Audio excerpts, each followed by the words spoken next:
ألم تر إلى الذين أوتوا نصيبا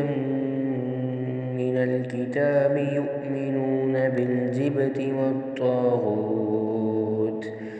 ويقولون للذين كفروا هؤلاء أهدى من الذين آمنوا سبيلا أولئك الذين لعنهم الله ومن يلعن الله فلن تجد له نصيرا أم لهم نصيب من الملك فإذا لا يؤتون الناس نقيرا أم يحسدون الناس على ما آتاهم الله من فضله فقد آتينا آل إبراهيم الكتاب والحكمة وآتيناهم ملكا عظيما فمنهم من آمن به ومنهم من صد عنه وكفى بجهنم سعيرا إن الذين كفروا بآياتنا سوف نصليهم نارا كلما نضجت جلودهم بدلناهم جلودا غيرها ليذوقوا العذاب إن الله كان عزيزا حكيما والذين آمنوا وعملوا الصالحات سندخلهم جنات تجري من تحتها الأنهار خالدين فيها أبدا لهم فيها أزواج مطهرة وندخلهم ظلا ظليلا إن الله يأمركم أن تؤدوا الأمانات إلى أهلها وإذا حكمتم بين الناس أن تحكموا بالعدل إن الله نعم ما يعظكم به إن الله كان سميعا بصيرا يا أيها الذين آمنوا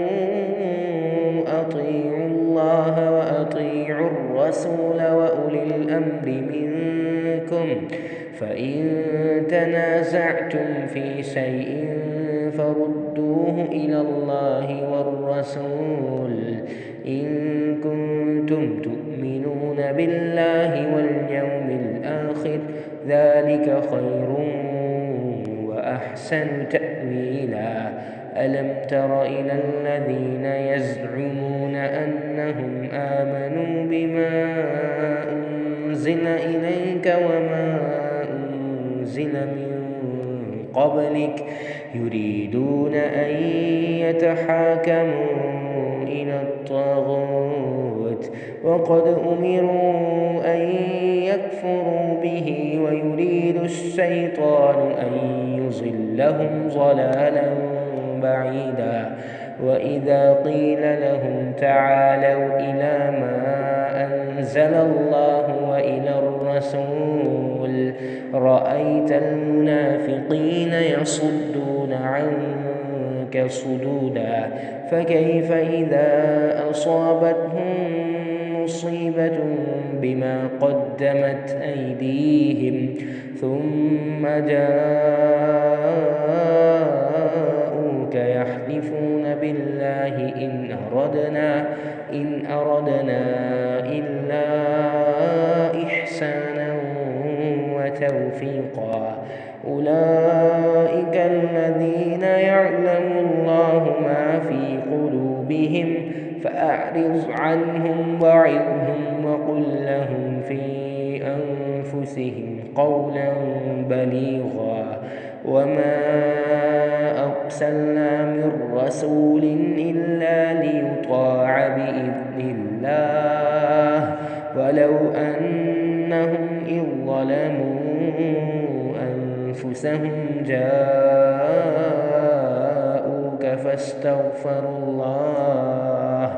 واستغفر لهم الرسول لوجدوا الله توابا رحيما فلا وربك لا يؤمنون حتى يحكموك فيما شجر بينهم ثم لا يجدوا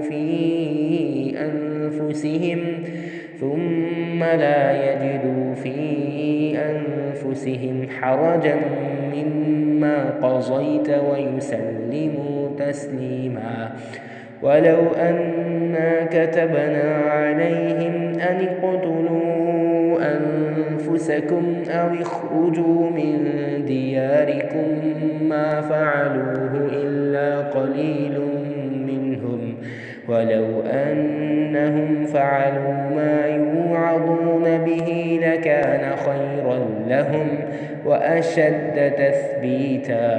وإذا لآتيناهم من لدنا أجرا عظيما ولهديناهم صراطا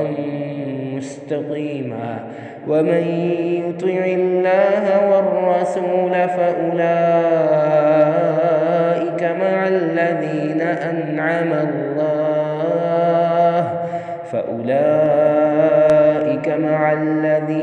أنعم الله عليهم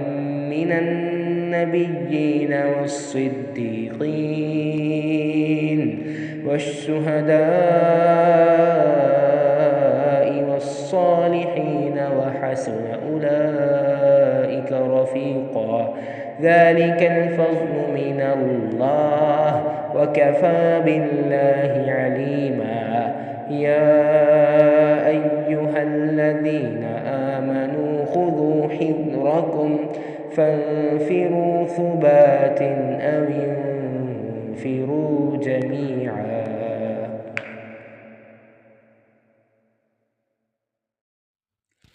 نحمد ونصلي على رسوله الكريم أما بعد فأعوذ بالله من الشيطان الرجيم بسم الله الرحمن الرحيم رب اشرح لي صدري ويسر لي أمري واحلل عقدة من لساني يفقه قولي رب زدني علما رب زدني علما. اللهم فقهنا في الدين اللهم فقهنا في الدين اللهم فقهنا في الدين. سورت النساء آیت نمبر 51 to آیت نمبر 70. لفظی ترجمہ. علم ترى کیا تم نے نہیں دیکھا الی الذین ان لوگوں کو جن کو اوتو دیا گیا نصیباً ایک حصہ من الکتابی کتاب سے یؤمنون جو مانتے ہیں بالجبتی بتوں کو والطاغوتی اور شیطان کو ویقولون اور کہتے ہیں للذین ان کو جنہوں نے کفروا کفر کیا ہؤلاء یہ لوگ اہدی زیادہ ہدایت والے ہیں من الذین ان سے جو آمنوا ایمان لائے سبیلاً راستے کے لحاظ سے. اولئک الذین یہی لوگ ہیں لعنہم اللہ لعنت کی ان پر اللہ نے ومن یلعن اور جس پر لعنت کرے اللہ اللہ فلن تو ہرگز نہیں تجدہ تو پائے گا لہو اس کا نصیراً کوئی مددگار. ام کیا لہم ان کا نصیب کوئی حصہ ہے من الملکی سلطنت میں فاذن پھر تو لا یؤتون یہ نہ دیں الناس لوگوں کو نقیراً ایک تل برابر. ام یا یحسدون وہ حسد کرتے ہیں الناس لوگوں سے علامہ اس پر جو آتاہم اللہ انہیں دیا اللہ نے من فضلہ اپنے فضل سے فقد آتینا سو ہم نے دی آل ابراہیم ابراہیم علیہ السلام کے خاندان کو الکتابہ کتاب والحکمت اور حکمت وآتیناہم اور انہیں دیا ہم نے ملکن ملک عظیماً بڑا فمنہم پھر ان میں سے من کوئی آمنا ایمان لایا بھی اس پر ومنہم اور ان میں سے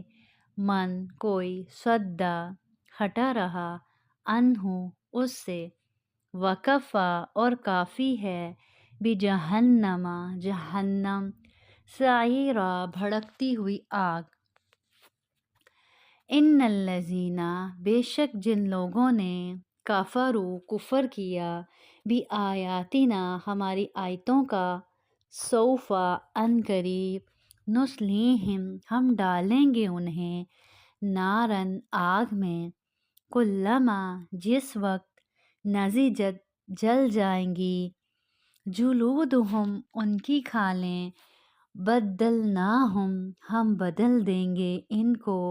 جلودن اور کھالیں غیرہا ان کے علاوہ لیذوقوا تاکہ وہ چکھیں العذاب عذاب ان اللہ بے شک اللہ کانا ہے عزیزاً غالب حکیماً حکمت والا والذین اور وہ لوگ جو آمنوا ایمان لائے وعملوا اور انہوں نے عمل کیے الصالحات نیک سندخلہم ان قریب ہم داخل کریں گے انہیں جنات باغات میں تجری بہتی ہیں من تحتہا ان کے نیچے سے انہار و نہریں خالدین ہمیشہ رہیں گے فیہا اس میں ان میں آبادن ہمیشہ لہم ان کے واسطے ہیں فیہا اس میں ازواجن بیویاں مطہرتن پاکیزہ وندخلہم اور ہم داخل کریں گے انہیں ذلن چھاؤں ذلیلن گھنی میں ان اللہ بے شک اللہ یأمرکم حکم دیتا ہے تمہیں ان تؤدوا کہ پہنچا دو الاماناتی امانتیں الی اہلہا امانت والوں کو وَإِذَا اور جب حکمتم تم فیصلہ کرنے لگو بین الناس لوگوں میں ان تو تحکموا تم فیصلہ کرو بالعدل انصاف سے ان اللہ بے شک اللہ نعم کیا ہی اچھی بات ہے یعظکم نصیحت کرتا ہے تمہیں بھی جس سے ان اللہ بے شک اللہ کانا ہے سمیعم سننے والا بصیرن دیکھنے والا یا ایہا الذین آمنوا اے لوگو جو ایمان لائے ہو اطیعوا اللہ اطاعت کرو اللہ کی واطیعوا الرسول اور اطاعت کرو رسول کی وَأُولِي الْأَمْرِ اور حاکموں کی جو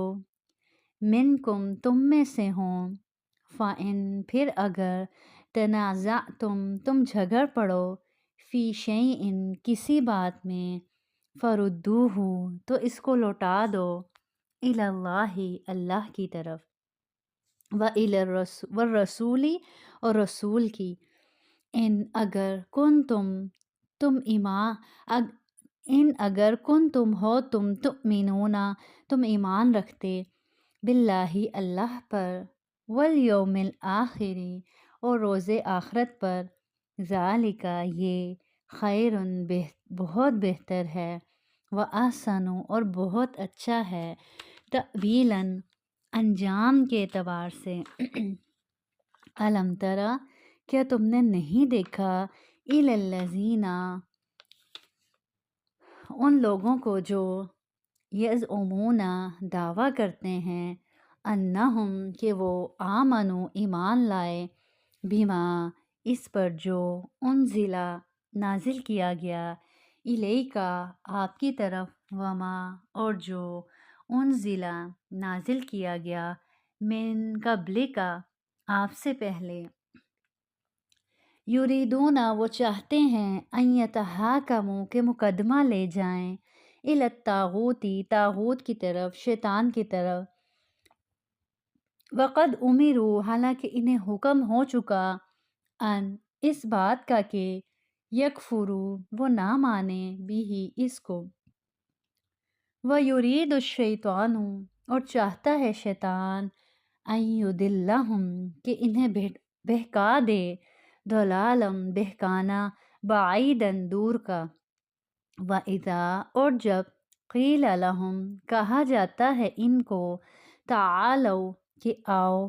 الی طرف ما جو انزلہ نازل کیا اللہ نے وَإِلَى الرَّسُولِ اور رسول کی طرف رَأَيْتَ الْمُنَافِقِينَ تو آپ دیکھیں گے منافقوں کو یصدون کہ روکتے ہیں ان کا آپ سے صدودا رک کر فَكَيْفَ کیا حال ہوتا ہے اذا جب اصابتہم پہنچے انہیں مصیبت کوئی مصیبت بما اس کے سبب جو قدمت آگے بھیجا ایدیہم ان کے ہاتھوں نے ثم جاؤک پھر وہ آئے آپ کے پاس یحلفون قسم کھاتے ہوئے باللہ اللہ کی ان کے نہیں اردنا ہم نے چاہا الا مگر احساناً بھلائی کو و توفیقاً اور موافقت کو اولئک یہی لوگ ہیں کہ یعلم اللہ جانتا ہے ما جو فی قلوبہم ان کے دلوں میں ہیں فعارض سو آپ اعراض کریں عنہم ان سے وعظہم اور نصیحت کریں ان کو وقل اور کہہ دیں لہم ان سے فی انفسہم ان کے حق میں قولا بلیغا اثر کر جانے والی بات وما اور نہیں ارسلنا ہم نے بھیجا من رسول کوئی رسول الا مگر لیطاع اسی واسطے کہ اطاعت کیا جائے باذن اللہ کے حکم سے ولو اور اگر انہم یہ لوگ اذ ظلموا جب انہوں نے ظلم کیا انفسہم اپنی جانوں پر جاؤک آتے آپ کے پاس فاستغفروا پھر بخشش چاہتے وہ اللہ سے واستغفر اور مغفرت چاہتا لہم ان کے واسطے رسول لوجدوا تو وہ ضرور پاتے اللہ کو تواباً توبہ قبول کرنے والا رحیماً مہربان فلا وربک پس قسم ہے آپ کے رب کی لا یؤمنون وہ مومن نہیں ہو سکتے حتیٰ یہاں تک کہ یحکموا کا آپ کو منصف بنائیں فیما اس بات میں کہ شجرا جھگڑا اٹھے بینہم ان کے درمیان ثم پھر لا یجدوا وہ نہ پائیں فی انفسہم اپنے دلوں میں حرجن کوئی تنگی مما اس سے جو قضیتا آپ فیصلہ کریں ویسلموا اور تسلیم کر لیں تسلیم کر لینا ولو اور اگر انا ہم کتبنا لکھ دیتے علیہم ان پر ان اقتلوا کہ قتل کرو تم انفسکم اپنے آپ کو او اخرجوا یا نکل جاؤ من دیارکم اپنے گھروں سے ما فعلوہ وہ نہ کرتے یہ الا مگر قلیل چند ایک منہم ان میں سے ولو اور اگر انہم یہ لوگ فعلوا کرتے ما وہ یوعظون نصیحت کی جاتی ہے انہیں بھی جس کی لکانا البتہ ہوتا خیرن بہتر لہم ان کے لیے و اشدہ اور زیادہ تثبیتاً ثابت رکھنے والا وَإِذًا اور اس وقت لَآتَيْنَاهُمْ البتہ ہم دیتے انہیں من لدنا اپنے پاس سے اجراً اجر عظیماً بڑا وَلَہَدَيْنَاهُمْ اور ہم ہدایت دیتے انہیں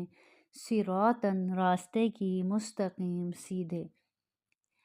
وَمَن يُطِعِ اللَّهَ اور جو اطاعت کرے اللہ کی والرسول اور رسول کی فَأُولَئِكَ سو وہ مع الذین ان کے ساتھ ہیں انعم اللہ انعام کیا اللہ نے علیہم جن پر من النبیین نبیوں سے والصدیقین اور صدیقین میں سے والشہداء اور شہید والصالحین اور نیکوکار وحسنا اور اچھے ہیں اولئک یہ لوگ رفیقاً ساتھی ہونے کے اعتبار سے ذالک یہ الفضل فضل ہے من اللہ اللہ کی طرف سے وکفا اور کافی ہے باللہ اللہ علیماً جاننے والا۔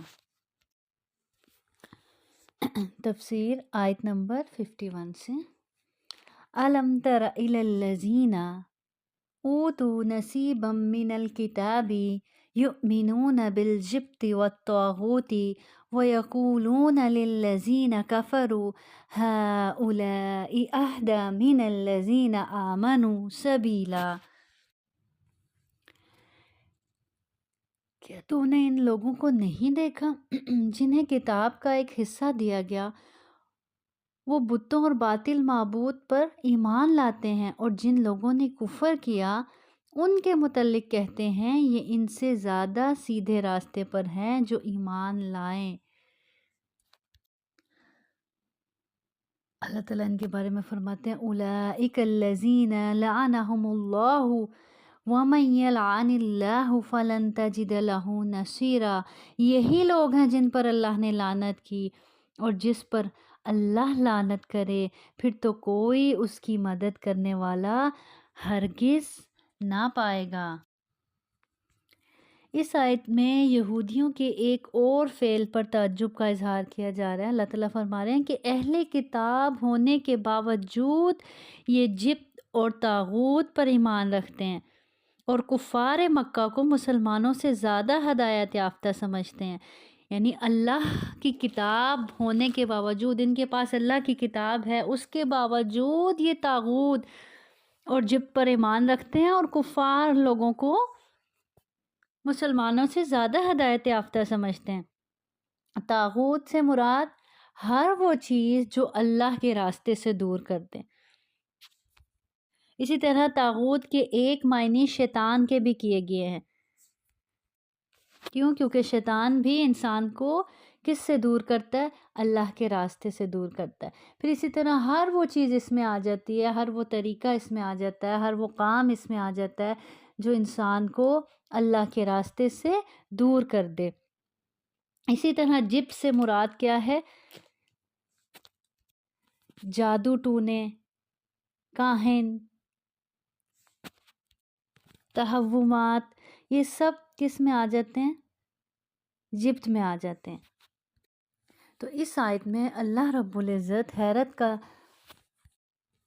اظہار کرتے ہوئے فرما رہے ہیں کیا تم نے ان لوگوں کو نہیں دیکھا جنہیں کتاب کا ایک حصہ دیا گیا اور وہ پھر بھی بتوں اور باطل معبود پر ایمان لاتے ہیں، پھر بھی طاغوت کو مانتے ہیں، پھر بھی طاغوت کے راستوں پر چلتے ہیں، پھر بھی جبت یعنی جادو ٹونے اور کاہنوں کو مانتے ہیں۔ اب یہودیوں کی رسول صلی اللہ علیہ وسلم سے مخالفت ہوئی تو انہوں نے مشرکین مکہ سے رابطہ قائم کر لیا اور ان سے کہنے لگے کہ تمہارا دین مسلمانوں کے دین سے زیادہ بہتر ہے۔ یہ سب کچھ اس حسد کی وجہ سے تھا، حالانکہ وہ جانتے تھے کہ یہ دین سچا ہے، محمد صلی اللہ علیہ وسلم سچے ہیں، لیکن یہ سب کچھ اس حسد کی وجہ سے تھا کہ نبوت اور رسالت ہمارے سوا دوسروں کو کیوں مل گئی، نبی کریم صلی اللہ علیہ وسلم کو کیوں مل گئی. اور یہ بات اس لیے بھی کہی کہ مشرکین مکہ ان کا ساتھ دیں.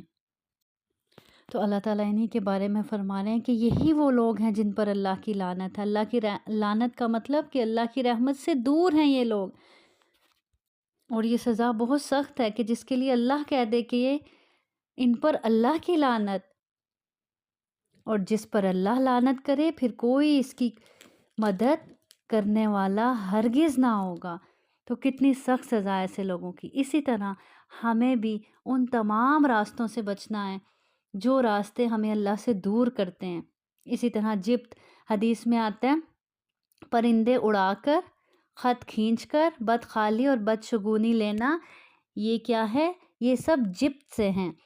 یعنی پرندے اڑا کر، پرانے دور میں کیا ہوتا تھا، جب کوئی کام کرنا ہوتا تھا تو پرندے کو اڑایا جاتا تھا، اور اگر وہ پرندہ کو جب چھوڑا جاتا تھا اڑنے کے لیے، وہ رائٹ سائڈ پہ جاتا تو وہ کام کر لیتے تھے، اور اگر لیفٹ سائڈ پہ جاتا تو وہ کام چھوڑ دیتے تھے. اسی طرح خط کھینچ کر جو ہے وہ فال نکالا کرتے تھے.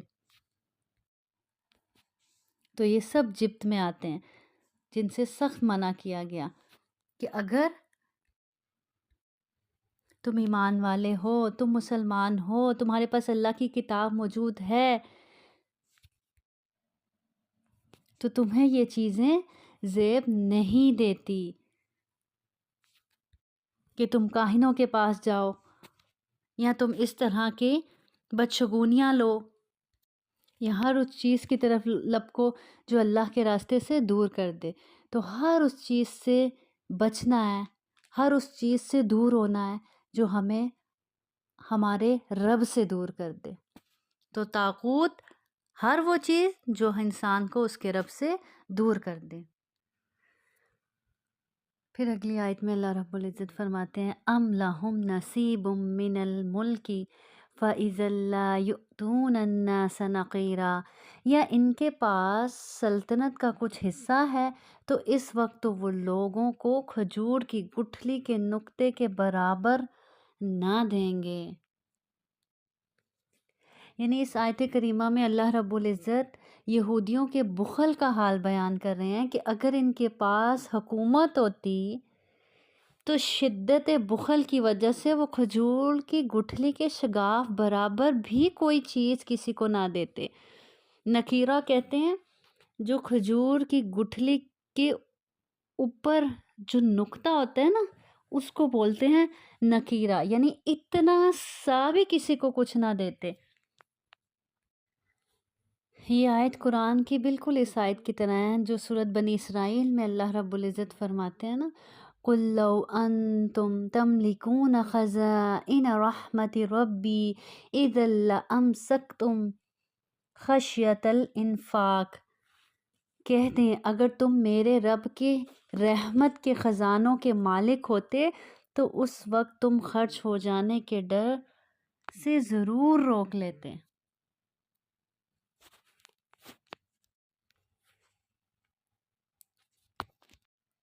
یہ اللہ بادشاہ ہے، اللہ مالک ہے تمام خزانوں کا، جو دن رات اپنی مخلوق پر خرچ کرتا ہے،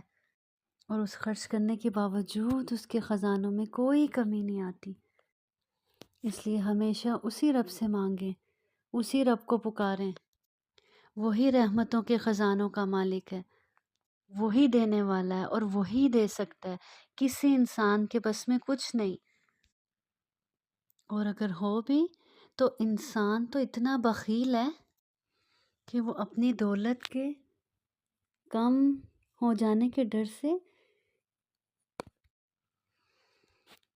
کسی کو کھجور کی گٹھلی کے نقطے برابر بھی نہ دے اگر اس کے بس میں ہو تو. اللہ ماشاء اللہ، مگر کچھ اللہ کے بندے، اللہ کو چاہنے والے، اللہ کی مخلوق پر خرچ کرنے والے ہوتے ہیں. ام یحسدون الناس علی ما آتاہم اللہ من فضلی فقد آتینا آل ابراہیم الکتاب والحکمت وآتیناہم ملکا عظیما فَمِنْهُمْ مَنْ آمَنَ بِهِ وَمِنْهُمْ مَنْ صَدَّ عَنْهُ وَكَفَى بِجَهَنَّمَ سَعِيرًا۔ یا وہ لوگوں سے اس پر حسد کرتے ہیں جو اللہ نے انہیں اپنے فضل سے دیا ہے، تو ہم نے تو آل ابراہیم کو کتاب اور حکمت عطا فرمائی اور ہم نے انہیں بہت بڑی سلطنت عطا فرمائی۔ پھر ان میں سے کوئی وہ ہے جو اس پر ایمان لے آیا اور کوئی وہ ہے جو اس سے منہ موڑ گیا، اور جلانے کے لیے جہنم ہی کافی ہے۔ اب اس آیت میں اللہ رب العزت فرما رہے ہیں کہ یہ اس بات پر حسد کرتے ہیں کہ اللہ نے بنی اسرائیل کو چھوڑ کر، یعنی ان کو چھوڑ کر دوسروں میں نبی کیوں بھیجا،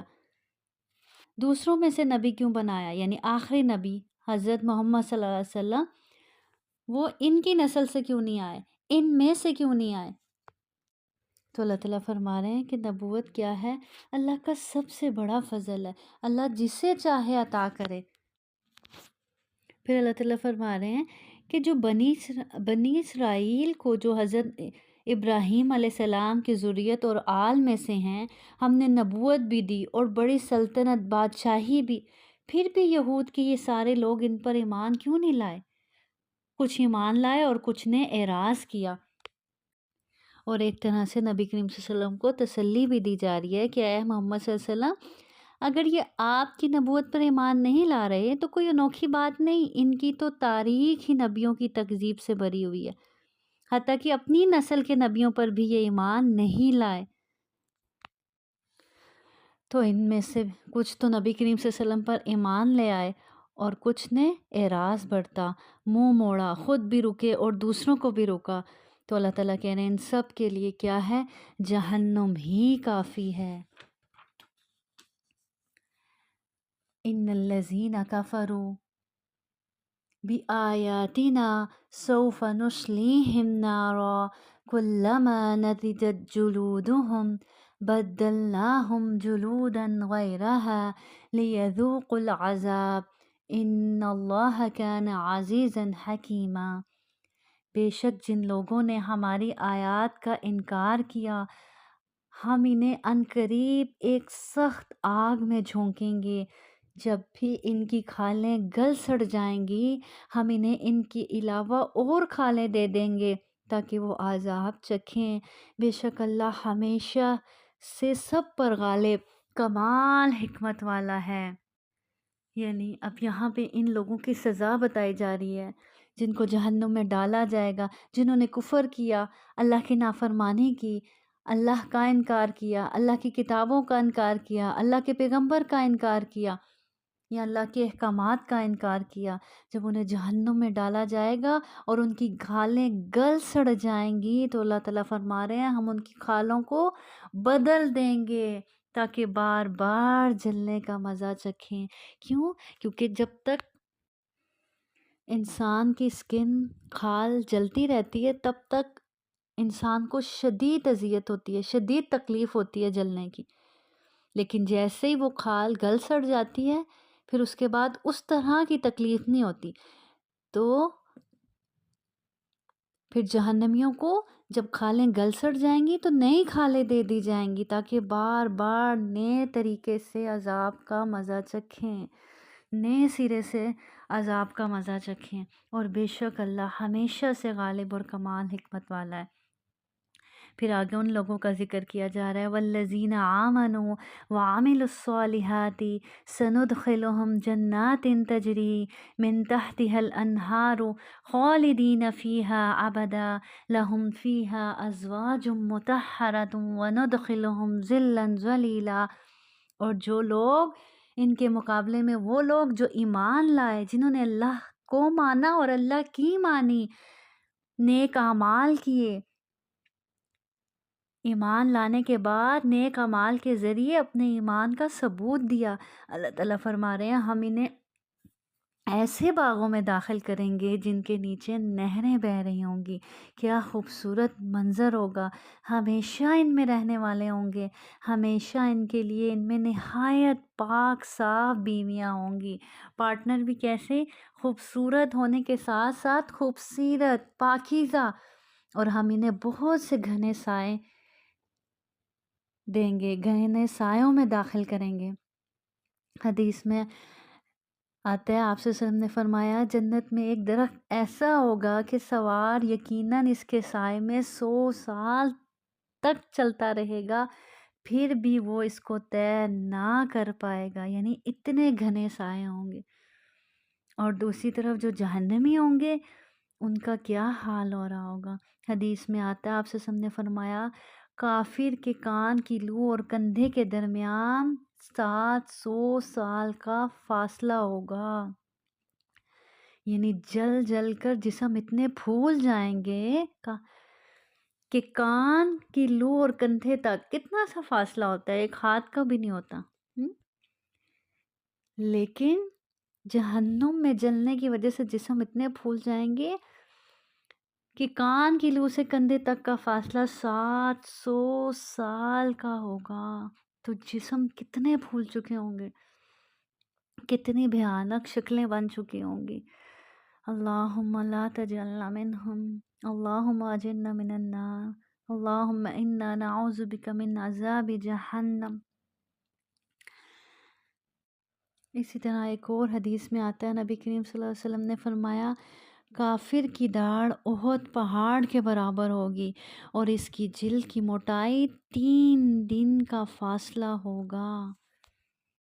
یعنی اسکن کتنی موٹی ہو جائے گی، کتنی باریک سی ہوتی ہے اسکن، اور جلنے کی وجہ سے اس کی موٹائی 3 دن کے فاصلہ، یعنی اتنی موٹی صرف اسکن ہی ہو جائے گی۔ استغفر اللہ۔ پھر آگے اللہ رب العزت فرماتے ہیں والذین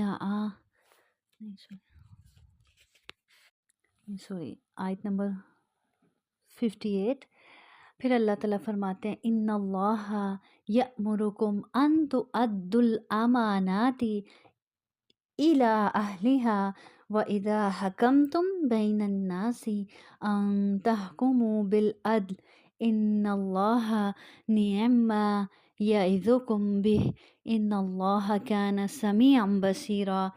اللہ تعالیٰ تمہیں تاکیدی حکم دیتا ہے کہ امانت والوں کی امانتیں انہیں پہنچاؤ، اور جب لوگوں کا فیصلہ کرو تو عدل و انصاف سے فیصلہ کرو، یقیناً وہ بہتر چیز ہے جس کے نصیحت تمہیں اللہ کر رہا ہے، بے شک اللہ سنتا ہے، دیکھتا ہے۔ یہود کی عادت بد تھی کہ امانت میں خیانت کرتے تھے اور فیصلہ کرتے وقت رشوت لے کر غلط فیصلہ کرتے، تو مسلمانوں کو ان باتوں سے دور رہنے کا حکم دیا جا رہا ہے۔ یہاں امانت سے مراد ہر قسم کی امانت ہے، اس کا تعلق مذہب سے ہو یا دنیاوی معاملات سے ہو، امانت امانت ہے۔ اور اس میں ایک تو وہ امانتیں شامل ہیں جو کسی نہ کسی کے پاس رکھوائی ہوں، تو کیا کہا جا رہا ہے کہ ان میں خیانت نہ کی جائے۔ اسی طرح دوسرے عہدے اور مناصب اہل لوگوں کو دیے جائیں، یعنی جو جس کام کا اہل ہو اس کو ہی وہ کام سونپا جائے۔ امانتیں اہل امانت کے سپرد کردوں سے یہ بھی مراد ہے کہ جو جس کام جس ذمہ داری کا اہل ہو اس کو وہی کام وہی ذمہ داری سونپی جائے۔ اور پھر اسی طرح امانتوں میں یہ بھی چیز شامل ہے کہ جس کو جو ذمہ داری دی جائے وہ اس کو امانت داری کے ساتھ نبھائے، اس میں خیانت نہ کرے، اس وقت میں کمی نہ کرے، اس ذمہ داری میں کمی نہ کرے، جو کمٹمنٹ کی ہے اس کو پورا کرے۔ اور پھر اگلی تاکید کیا کی گئی کہ جب لوگوں کا فیصلہ کرو تو عدل و انصاف سے فیصلہ کرو، پھر چاہے وہ عدل و انصاف تمہارے اپنے پیاروں کے خلاف ہی کیوں نہ جاتا ہو۔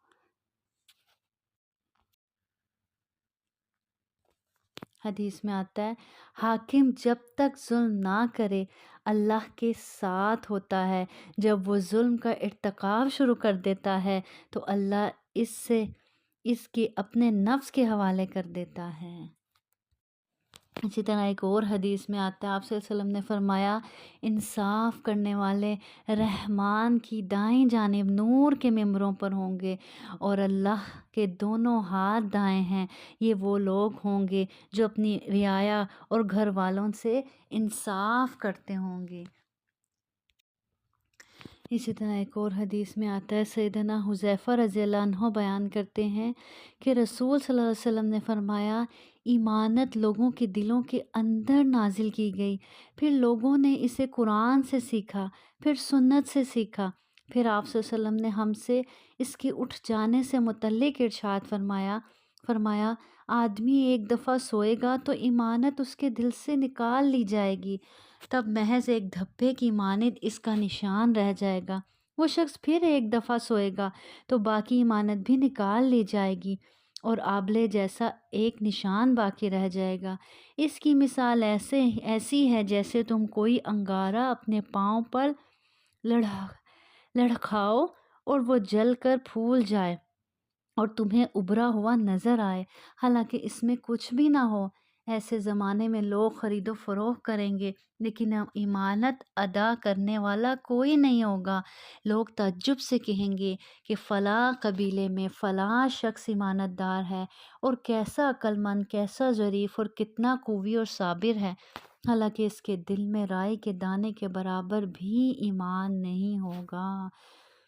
تو آج شاید یہی دور چل رہا ہے کہ ایمانداری لوگوں میں باقی نہیں رہی۔ ہمیں ڈرنا چاہیے، اللہ سے معافی مانگنی چاہیے اور ایمانت دار بننا ہے، اس کے لیے کوشش بھی کرنی ہے اور اللہ سے دعائیں بھی مانگنی ہیں۔ پھر اگلی آیت میں اللہ رب العزت فرماتے ہیں یا ایہا الذین آمنوا اطیعوا اللہ واطیعوا الرسول واولی الامر منکم فإن تنازعتم فی شیء فردوه الی اللہ والرسول ان کنتم تؤمنون باللہ والیوم الآخر ذلک خیر واحسن تأویلا۔ اے لوگو جو ایمان لائے ہو، اللہ کا حکم مانو اور رسول کا حکم مانو، اور ان کا بھی جو تم میں سے حکم دینے والے ہیں، یعنی امیر، جن کو اللہ رب العزت نے امیر بنایا ہے۔ پھر اگر تم کسی چیز میں جھگڑ پڑو تو اللہ اور رسول کی طرف لوٹاؤ، اگر تم اللہ اور یوم آخرت پر ایمان رکھتے ہو، یہ بہتر ہے اور انجام کے لحاظ سے زیادہ اچھا ہے۔ اس آیت میں اللہ رب العزت نے کیا حکم دیا کہ اپنے رسول اور حکام و امراء کی اطاعت کا حکم مانو، یعنی ان کی اطاعت کرو اور ان کا حکم مانو، الا یہ کہ حکام اللہ کی نافرمانی کا حکم دیں۔ اگر وہ اللہ کی نافرمانی کا حکم دیں تو ان کی بات نہیں مانی جائے گی۔ کیونکہ جہاں خالق کی نافرمانی ہو رہی ہے وہاں مخلوق کی اطاعت نہیں کی جائے گی۔ اور پھر آگے کیا فرمایا کہ کسی بھی مسئلے میں ان کے درمیان اختلاف ہو تو اس کا فیصلہ قرآن و سنت کے مطابق ہونا چاہیے۔ اس معاملے کو قرآن و سنت کی طرف لوٹانا چاہیے، دیکھنا چاہیے کہ اس معاملے میں ہمیں قرآن کیا حکم دیتا ہے، قرآن ہماری کیا رہنمائی کرتا ہے، نبی کریم صلی اللہ علیہ وسلم ہماری کیا رہنمائی کرتے ہیں، کیونکہ ہماری زندگی کا کوئی ایسا معاملہ نہیں جس کی رہنمائی ہمارے پیارے نبی کریم صلی اللہ علیہ وسلم نے اللہ کے حکم سے نہ کی ہو۔ تو اس معاملے کو جہاں اختلاف ہو تو اس معاملے کو کس کی طرف لوٹانا چاہیے؟ اللہ اور اس کے رسول کی طرف، یعنی قرآن و سنت کی طرف اس کو لوٹانا چاہیے۔ کیونکہ اللہ اور آخرت پر ایمان کا یہی تقاضا ہے اور انجام کے اعتبار سے بھی یہی عمل بہتر ہے۔ تو سب سے پہلے اللہ کی اطاعت، اللہ اور اس کے رسول کی اطاعت، اس کے بعد حکام کی، ان کی بھی کن معاملوں میں اطاعت کی جائے گی؟ جو اللہ کی فرما برداری کے ہوں گے۔ نافرمانی، اللہ کی نافرمانی کے کاموں میں ان کی اطاعت بھی جائز نہیں ہے۔ حدیث میں آتا ہے نبی کریم صلی اللہ علیہ وسلم نے فرمایا جس نے میری اطاعت کی تو تحقیق اس نے اللہ کی اطاعت کی، اور جس نے میری نافرمانی کی تو تحقیق اس نے اللہ کی نافرمانی کی، اور جس نے میرے امیر کی اطاعت کی تو یقیناً اس نے میری اطاعت کی، اور جس نے میرے امیر کی نافرمانی کی تو یقیناً اس نے میری نافرمانی کی۔ اسی طرح ایک اور حدیث میں آتا ہے، آپ سے نے فرمایا جس شخص کو امیر کی کوئی بات ناگوار گزرے تو اسے صبر کرنا چاہیے، کیونکہ جو شخص بالغ بھی امیر کی اطاعت سے باہر ہو گیا اور اسی حالت پر فوت ہوا تو وہ جاہلیت کی موت مرے گا۔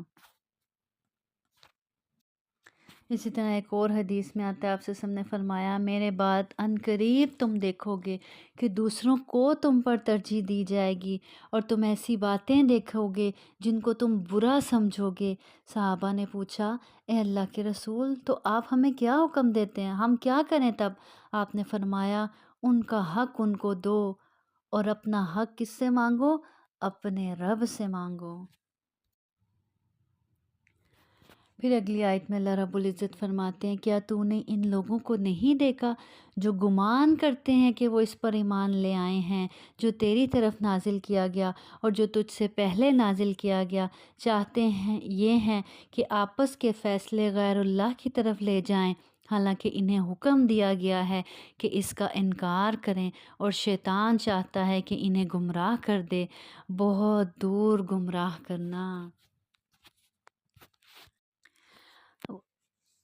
پچھلی تمام آیتوں میں اللہ تعالیٰ نے اپنی اور اپنے رسول کی اطاعت کو فرض قرار دیا۔ اب یہاں فرمایا کہ جو منافق ہیں ہمیشہ رسول صلی اللہ علیہ وسلم کی نافرمانی کرتے ہیں اور کبھی آپ صلی اللہ علیہ وسلم کے فیصلے اور حکم پر راضی نہیں ہوتے، بلکہ ان کی کوشش کیا ہوتی ہے کہ کسی مشرک سردار یا یہودی یا نصرانی عدالت یا کسی کائن سے اپنی مرضی کے مطابق فیصلہ کروایا جائے،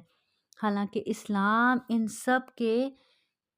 انکار کا حکم دیتا ہے اور اللہ اور اس کے رسول کے حکم پر عمل نہ کرنے والی ہر عدالت کو طاغوت قرار دیتا ہے۔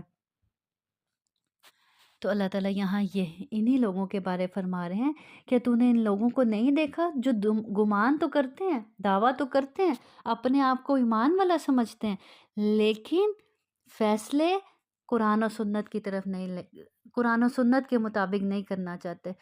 اپنے معاملات کے بارے میں قرآن و سنت سے رہنمائی نہیں لینا چاہتے، قرآن و سنت سے فیصلے نہیں کروانا چاہتے۔ تو ایسے منافق، ایسے لوگ دعویٰ تو کرتے ہیں، گمان تو کرتے ہیں، سمجھتے تو ہیں کہ شاید ہم ایمان والے ہیں، لیکن اللہ تعالیٰ کیا فرما رہے ہیں کہ وہ بہت دور کی گمراہی میں ہیں اور شیطان نے انہیں گمراہ کر دیا ہے۔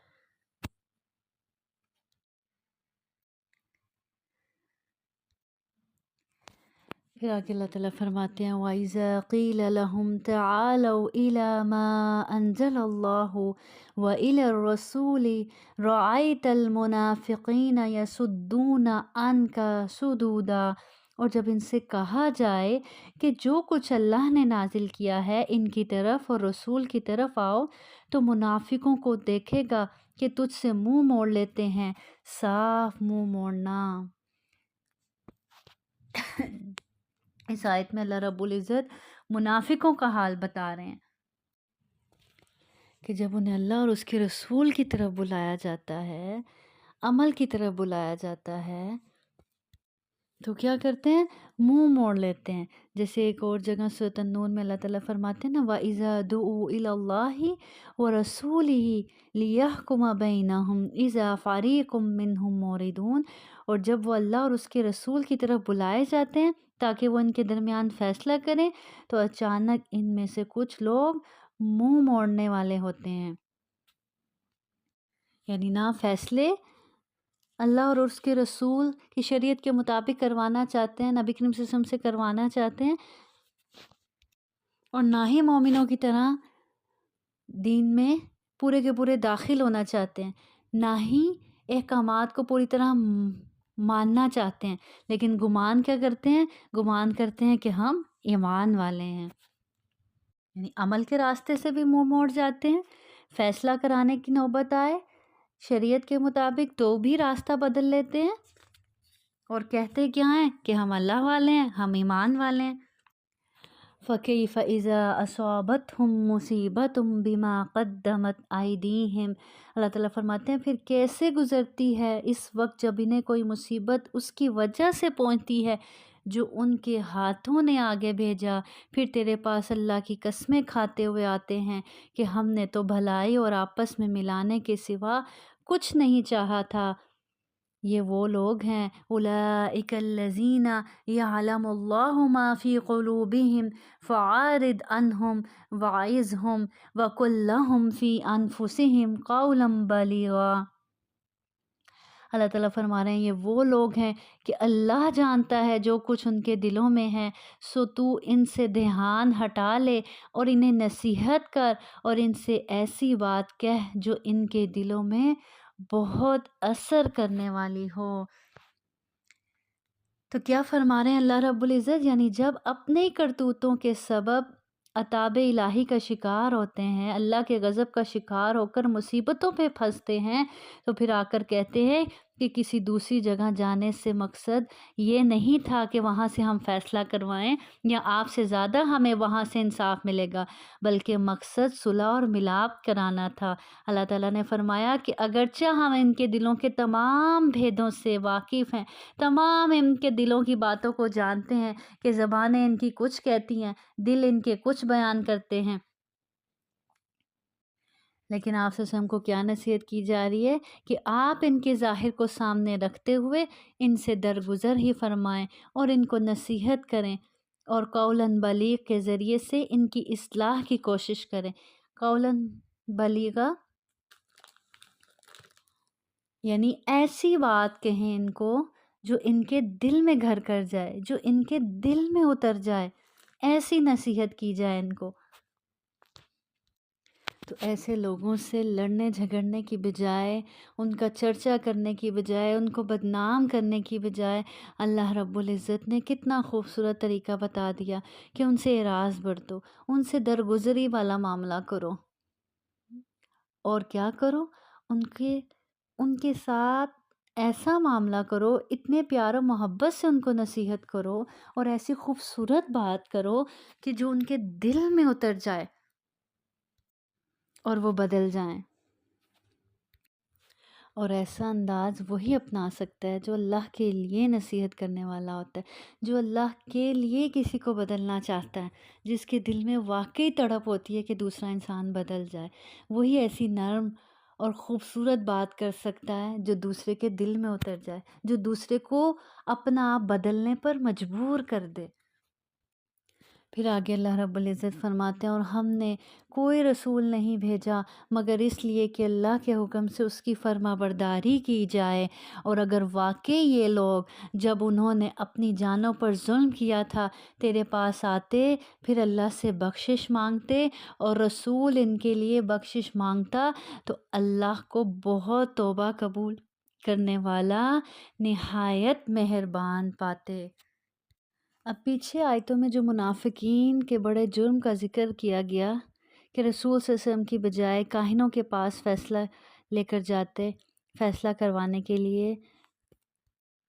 تو یہاں اللہ تعالیٰ فرما رہے ہیں کہ جو انہوں نے اپنی جانوں پر ظلم کیا، اگر وہ واپس پلٹ آتے، توبہ کر لیتے، اللہ سے بخشش مانگتے اور آپ بھی ان کے لیے بخشش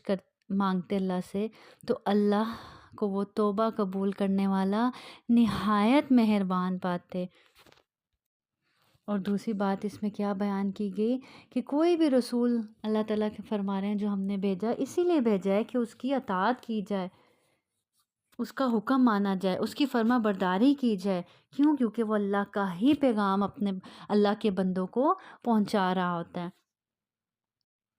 تو اس آیت سے کیا پتہ چلتا ہے؟ جو اللہ تعالیٰ کہہ رہے ہیں جب انہوں نے اپنی جانوں پر ظلم کیا، یعنی اس جرم کو کر کے انہوں نے اپنی جانوں پر ظلم کیا، تو پتہ کیا چلتا ہے کہ گناہ مصیبتوں کا باعث بنتے ہیں،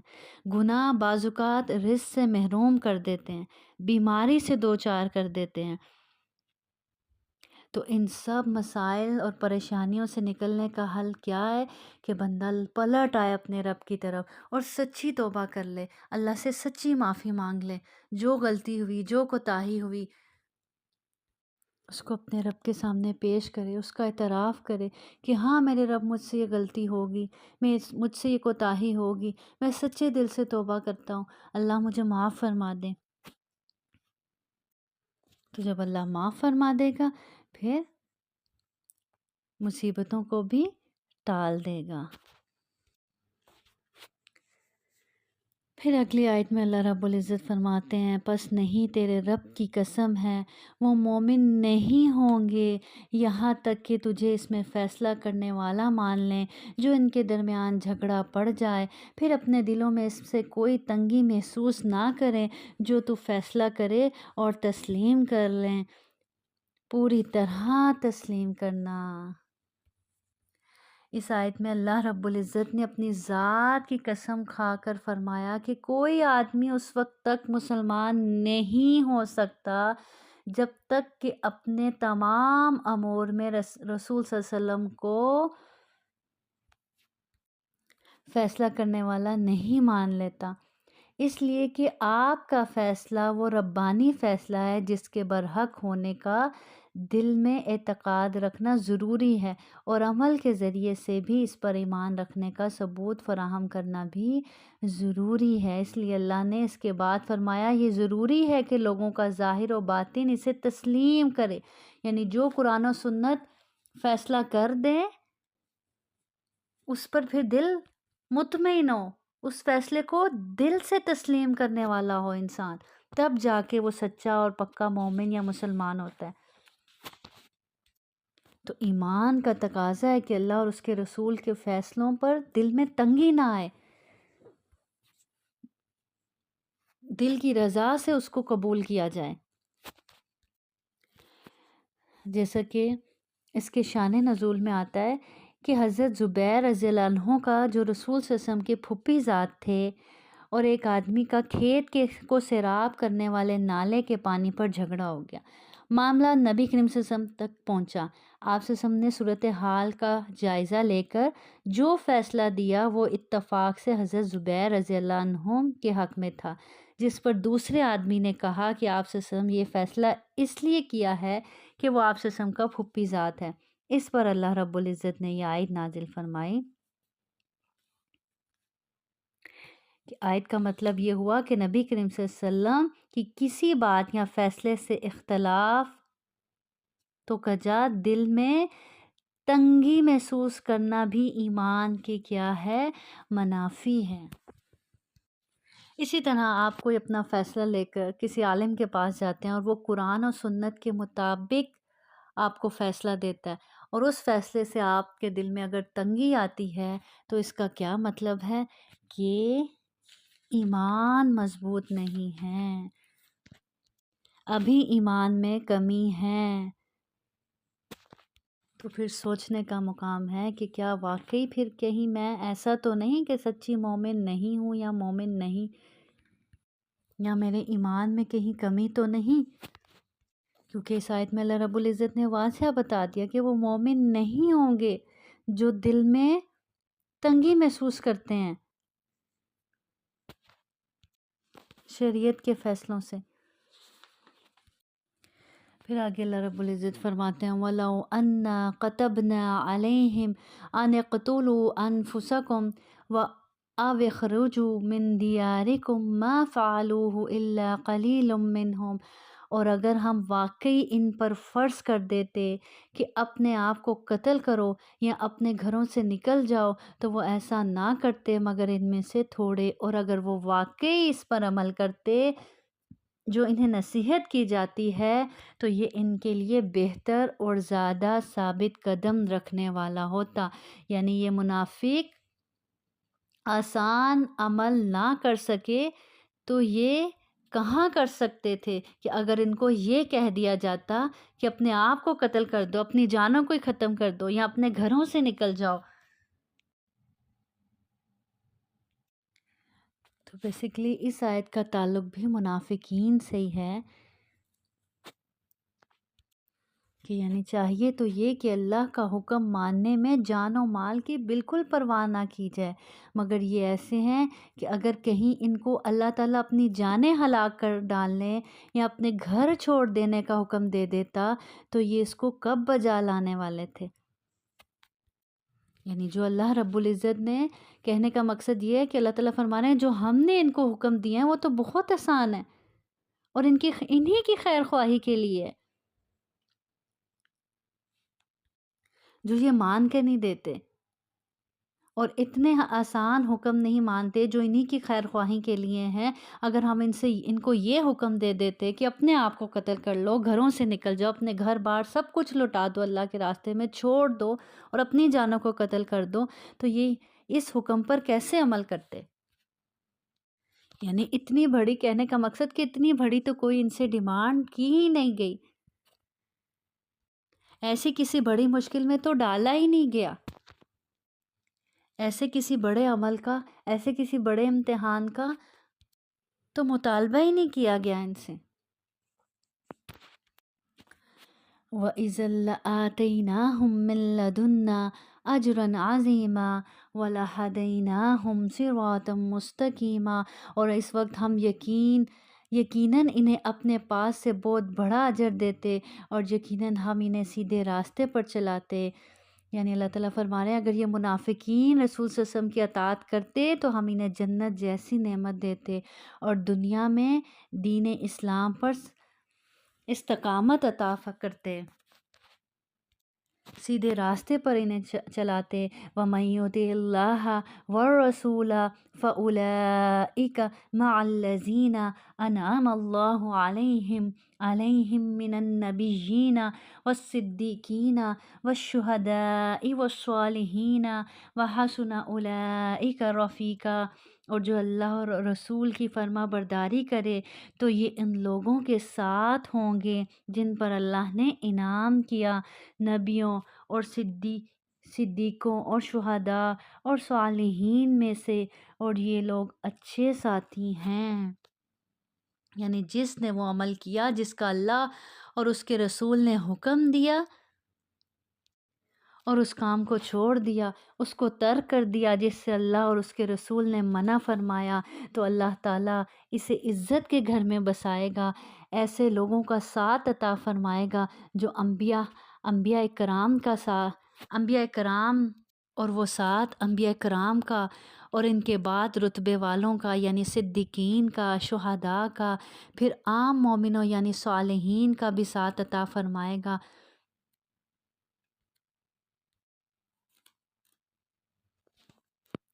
ذَلِكَ الْفَضْلُ مِنَ اللَّهِ وَكَفَى بِاللَّهِ عَلِيمًا، یہ فضل اللہ کی طرف سے ہے اور اللہ کافی ہے، سب کچھ جاننے والا ہے۔ یعنی جنت میں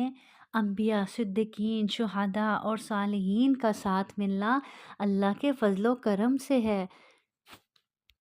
یعنی یہ ساتھ انسان کو اس کی عبادتوں کی وجہ سے نہیں ملے گا، بلکہ عبادتیں تو ایک بہانہ ہوں گی اپنے رب کی رحمت کو سمیٹنے کا۔ وَكَفَى بِاللَّهِ عَلِيمًا، اور اللہ سب کچھ جاننے والا کافی ہے۔ اللہ جانتا تھا کہ اس انسان کے دل میں کتنی تڑپ تھی، کون کتنے شوق اور کتنے لگن سے اللہ کی فرما برداری کرتا تھا اور اس کے رسول کی اطاعت کرتا تھا، تو اس کے شوق، اس کی لگن اور اس کی محبت کے حساب سے اللہ پاک اس کو درجوں سے نوازے گا۔ تو یہ بھی اللہ کا فضل ہی ہے نا کہ ہم کہاں اور انبیاء کا مقام کہاں، لیکن کیا کتنی بڑی خوشخبری ہے کہ تم اگر اللہ اور اس کے رسول کی اطاعت کرو گے، دل میں محبت ہوگی اللہ کی اور اس کے رسول کی اور اس کے مطابق تمہارا عمل بھی ہوگا، تو اللہ تمہیں ان کا ساتھ نصیب فرمائے گا، قیامت کے روز ان کی رفاقت نصیب فرمائے گا۔ تو یہ اللہ کا فضل نہیں تو کیا ہے، یہ اللہ کی مہربانی نہیں تو کیا ہے، ورنہ ہمارے اعمال تو اس قابل نہیں، ہمارے عمل تو اس درجے کے نہیں، ہمارے عمل تو اس لیول کے نہیں، نہ ہمارے ایمان اس لیول کے ہیں۔ اللہ سے دعا ہے کہ اللہ ہمیں سچا مومن بنا دے، اللہ ہمارے دلوں کو اپنی محبت سے بھر دے، اخلاص سے بھر دے، اللہ تعالی ہمیں اپنی اور اپنے رسول کی اطاعت کرنے والا بنا دے۔ وآخر دعوانا ان الحمد للہ رب العالمین۔ سبحان ربک رب العزت عما یصفون وسلام علی المرسلین والحمد للہ رب العالمین والحمد للہ رب العالمین۔ سبحانک اللہم وبحمدک اشہد ان لا الہ الا انت استغفرک واتوب الیک۔ السلام علیکم ورحمۃ اللہ وبرکاتہ۔ ألم تر إلى الذين أوتوا نصيبا من الكتاب يؤمنون بالجبت والطاغوت ويقولون للذين كفروا هؤلاء أهدى من الذين آمنوا سبيلا أولئك الذين لعنهم الله ومن يلعن الله فلن تجد له نصيرا أم لهم نصيب من الملك فإذا لا يؤتون الناس نقيرا أم يحسدون الناس على ما آتاهم الله من فضله فقد آتينا آل إبراهيم الكتاب والحكمة وآتيناهم ملكا عظيما فمنهم من آمن به ومنهم من صد عنه وكفى بجهنم سعيرا إن الذين كفروا بآياتنا سوف نصليهم نارا كلما نضجت جلودهم بدلناهم جلودا غيرها ليذوقوا العذاب إن الله كان عزيزا حكيما والذين آمنوا وعملوا الصالحات سندخلهم جنات تجري من تحتها الأنهار خالدين فيها أبدا لهم فيها أزواج مطهرة وندخلهم ظلا ظليلا إن الله يأمركم أن تؤدوا الأمانات إلى أهلها وإذا حكمتم بين الناس أن تحكموا بالعدل إن الله نعم ما يعظكم به إن الله كان سميعا بصيرا يا أيها الذين آمنوا أطيعوا الله وأطيعوا الرسول وأولي الأمر منكم فإن تنازعتم في شيء فردوه إلى الله والرسول إن كنتم تؤمنون بالله واليوم الآخر ذلك خير وأحسن تأويلا ألم تر إلى الذين يزعمون أنهم آمنوا بما أنزل إليك وما أنزل من قبلك يريدون أن يتحاكموا إلى الطاغوت وقد أمروا أن يكفروا به ويريد الشيطان أن يضلهم ضلالا بعيدا وإذا قيل لهم تعالوا إلى ما أنزل الله وإلى الرسول رأيت المنافقين يصدون عنك صدودا فكيف إذا أصابتهم مصيبة بما قدمت أيديهم ثم جاءوك يحلفون بالله إن أردنا إلا إحسانا وتوفيقا أولئك الذين يعلم الله ما في قلوبهم فأعرض عنهم وعظهم وقل لهم في أنفسهم قولا بليغا وما أرسلنا من رسول إلا ليطاع بإذن الله ولو أنهم إذ ظلموا أنفسهم جاءوك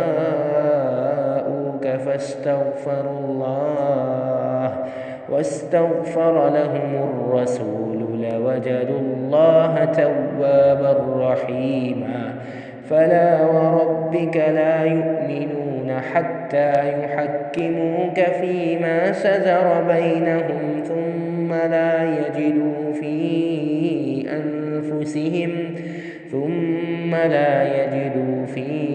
أنفسهم حرجا مما قضيت ويسلموا تسليما ولو أنا كتبنا عليهم أن اقتلوا أنفسكم أو اخرجوا من دياركم ما فعلوه إلا قليل منهم ولو أنهم فعلوا ما يوعظون به لكان خيرا لهم وأشد تثبيتا وإذا لآتيناهم من لدنا أجرا عظيما ولهديناهم صراطا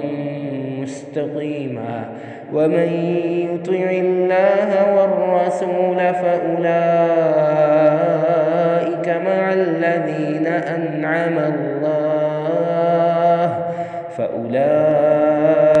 مع الذين أنعم الله عليهم من النبيين والصديقين